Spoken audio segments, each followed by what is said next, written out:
Назира айтып тургандай эле ар бир адамдачы ушу максат деген теманы өткөндө ар бир адамдын өзүнүн практикалык эмеси болот да, иш тажрыйбалары болот. Мен биринчи жолу катышып аткам аябай сонун өттү да. Мен үчүн эң сонун сабак болду. Азыр мына жерге жүрөктү сүрөтүн тартып туруп ыйлатып койду да. Ар бир адамдын жүрөгү, жан дүйнөсү чындыгындачы. Апасынын ушунчалык себеби ошол дөңгөл чыгып ыйлаганы биз үчүн кандай эмоция, кандай неме ошол балага болгон сүйүүсү. Карачы, бул эненин балага болгон сүйүүсү. Ошол немесин кимге айтышын билбей ошол Алла менен жаратылышын жеткизген да.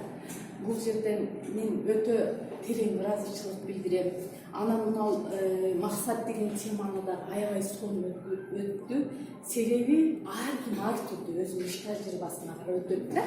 Бул жерде мен аябай сонун нерселерди алдым. Бул жерде максат деди, эми максат мындай 5 түрдүү немеден турат дейт.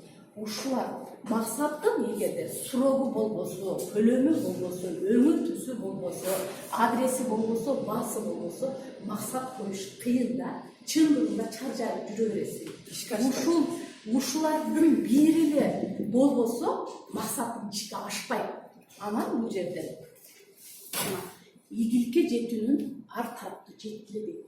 Чындыгында бир тараптуу эле жүрсөк, биз каякта эме кылабыз? Мисалы үчүн өзүңдү ойлоп өзүңдү өзгөрт дейт. Биринчи өзүңдү өзгөртсөң, аламды өзгөртө аласың дейт. Биринчи